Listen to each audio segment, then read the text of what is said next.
In 1969, our founders, Bob and Maxine Moore, had a vision for a school that would prepare children from poverty for college. Bob served for years as the head of the English department at St. John's School and knew that there were many children in the Houston area who had the same ability as his own children, but not the same opportunities. Chinquapin began with a small group of boys who boarded Monday through Friday.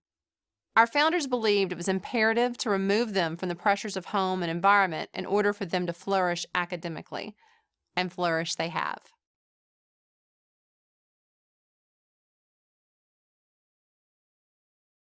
We're working on aligning our curriculum to national standards to ensure that our students can excel in any arena. It's always a struggle to attract and retain top quality staff, so we're striving to increase salaries. Our big goal, however, is to plan and build a dormitory for our female students. Co-ed boarding is long overdue at Chinquapin. We've experimented with having a few girls live with female staff members on campus, and it's gone well. While safety and security are always concerns, it's time to address those concerns and offer boarding to our girls.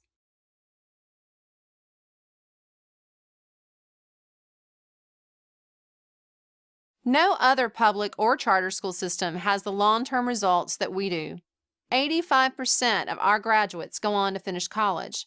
We feel that the boarding component assists in preparing students for being away from home.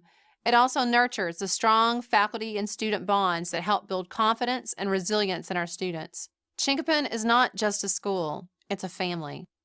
Most of our staff live on campus and make themselves available to students in the evenings and at lunch. The informal teaching that occurs during these times greatly enhances what happens in the classroom. Our classes average about 15 students, and teachers are free to teach without the constraints of public school.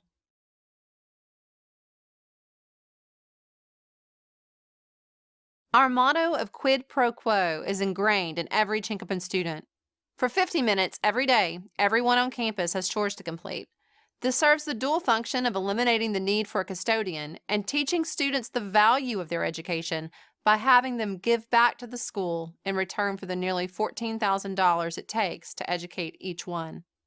Quality staff who are passionate about making a difference are also key to our success. Organizations are only as strong as their people. It takes a truly special person to want to live and work at Chinquapin, and we're lucky to have such dedication.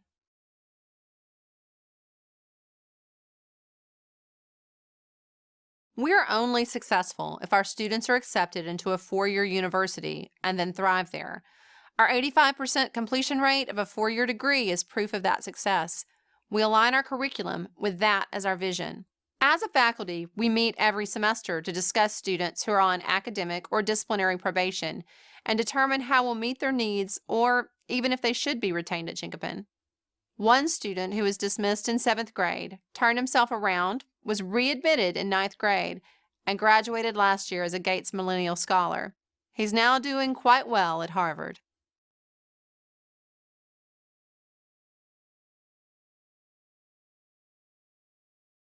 Many people think that Chinquapin serves only the top 5% of students. While we welcome those high achievers, we know that those students will do well in most settings and don't need Chinquapin as badly as others. Our true mission is to target the top 50% of a class. We want students who are motivated to achieve something more and break free from the cycle of poverty. They're the first generation of their family to go to college. It's these children who are more likely to fall through the cracks in the public school system.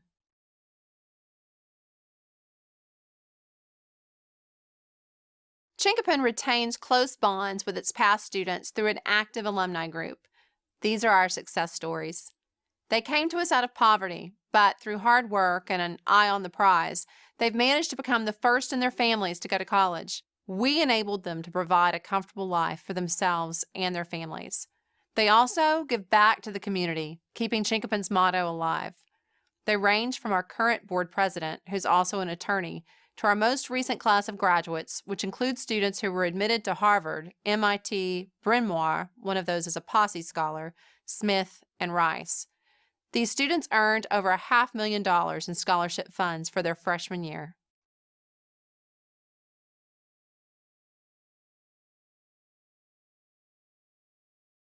Because we're funded through grants and donations, it's a constant struggle to make payroll, keep the lights on, and maintain the campus. Chinquapin has a great legacy of making do with very little, but our students often go without programs or materials that they would have in a public school. Our shoestring budget has also kept salaries low, which impacts staff retention. Our buildings are aging, necessitating more expensive maintenance. Luckily, our Director of Development brings fresh ideas to the table and works to connect us with new sources of revenue.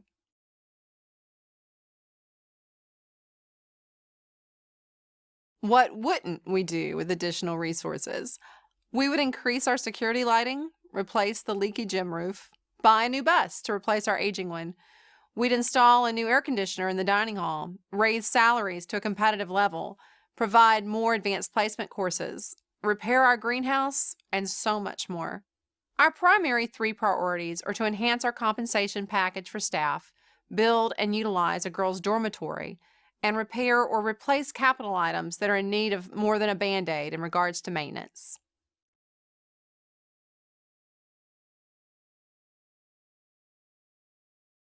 The lack of a true girls' boarding option and the equity issues that accompany it constitutes a large gap that we plan to tackle. While we anticipate being able to fund the actual construction of the dorm through existing donors, operational costs will increase due to the need for more security and staffing to make this a safe option for our families. Girls ride the bus several hours a day in order to attend Chinquapin. This is time that our boys spend in study halls or getting extra sleep. Our male students also benefit from increased time with faculty members who help with both academic and life lessons. Co-ed boarding is long overdue.